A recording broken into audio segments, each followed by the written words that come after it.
Donc, oui. Et ainsi de suite. Ce que nous devons d'abord identifier, c'est où se trouvent les matricules. Nous voyons les matricules à ce niveau. Là, nous voyons les matricules à ce niveau. Et nous voyons les matricules à ce niveau. Nous voyons les matricules même des points visés. Donc, nous allons enlever d'abord la première colonne-ci qui ne nous sert pas. Voilà, oui. Maintenant, nous allons identifier les différentes informations dont on a besoin pour les stations. Par exemple, S1, S2, nous aurons besoin de la hauteur de la station.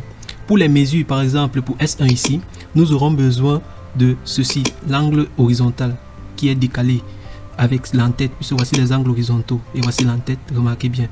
Oui, les informations ont été décalées. Donc, nous avons les angles horizontaux, voici les entêtes, les angles verticaux, voici les entêtes. Donc, nous avons besoin des angles horizontaux, des angles verticaux, des distances inclinées et des hauteurs des réflecteurs. Donc, vous remarquez que ça correspond à ces 4 colonnes-ci. D'accord, voici les données dont on a besoin. Donc, nous allons donc supprimer directement le reste des colonnes. Oui, nous allons aussi delete la colonne C ici parce qu'elle ne contient pas les informations importantes pour nous. Et nous sommes à ce niveau-ci. Maintenant, nous avons dit que nous avons remarqué que l'opérateur a fait la même mise en station plusieurs fois dès le début. C'est pour ça que nous avons S2 qui revient plusieurs fois. Et nous avons le S2 final ici. Donc, nous allons donc enlever toutes ces informations jusqu'à la dernière station 33. Delete. Voilà, nous allons couper cette hauteur de station que nous allons placer directement devant le matricule. Et nous allons enlever les trois lignes suivantes ou intermédiaires. Nous voyons déjà que les premières valeurs, les premières mesures sont bien classées. D'accord, nous allons donc suivre maintenant. Nous voyons déjà S3, la station ici, qui est encore en superflu puisque nous avons la station et sa hauteur. La même station et sa hauteur. Nous allons enlever cette partie. Delete. Oui, nous allons couper la hauteur de l'instrument que nous allons coller là. Et nous allons enlever aussi ces 3 colonnes superflues. Nous avons les deuxièmes mesures qui sont bien faites. Nous allons faire une troisième fois pour se rassurer que le processus a été bien maîtrisé. Oui. Donc, nous voyons S4 ici. Et qui vient encore se répéter ici avant de faire les mesures. Donc, l'opérateur faisait la même erreur chaque fois. Donc, il a... Ah, ok, on va delete à partir de 13 plutôt. Delete. Voilà. CTRL X, CTRL V. Et nous allons supprimer.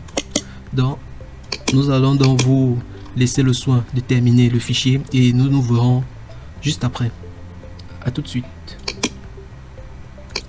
Voilà, nous avons donc maintenant terminé le nettoyage de notre fichier. D'accord. Nous avons introduit les coordonnées. Ça veut dire, nous avons défini par AA. Nous avons défini les matricules des 2 points dont nous connaissons les coordonnées. Et nous avons introduit les coordonnées ENH. D'accord. Nous avons dit que A permettait de dire que les informations qui suivent correspondent à un point qui a été mesuré. D'accord. Maintenant, il reste à introduire le reste des identifiants. Ça veut dire, on a dit que 1, l'identifiant 1, c'était pour marquer les informations sur la station. S1, c'est la référence, puisque c'est le premier point visé par la station, donc c'est la référence.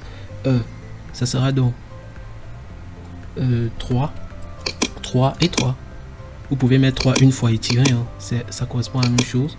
Le prochain point mesuré, c'est 4. Maintenant, pour la station suivante, nous revenons 1. Le premier point visé, c'est S2, donc 3. Et nous tirons 3. Et le dernier, c'est 4, 4. Nous vous laissons également le soin de terminer cela pour le reste, c'est-à-dire S4, 1, S3, 3, puisque c'est le premier point, et S5, ça sera 4. Donc, nous vous laissons terminer. À tout de suite encore pour la suite. Ok, nous avons donc terminé notre fichier brut. Nous avons déjà placé les différents identifiants. Il est maintenant question de l'enregistrer. Pour l'enregistrer, nous venons dans File, Save As, et nous partons dans le dossier où nous voulons l'enregistrer. On était donc dans nettoyage de fichiers livrables. Donc, je préfère souvent créer. Je vais créer un livrable. Je vais mettre livrable.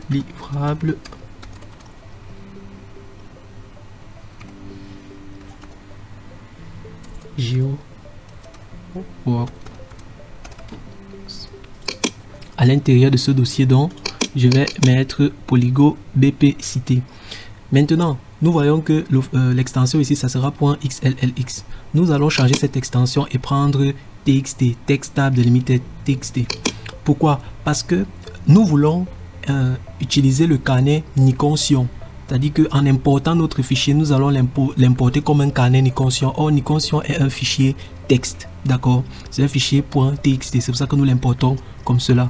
Donc, on save, nous allons save. Nous pouvons fermer. Et nous venons directement dans notre... Nous venons directement sur Covadis.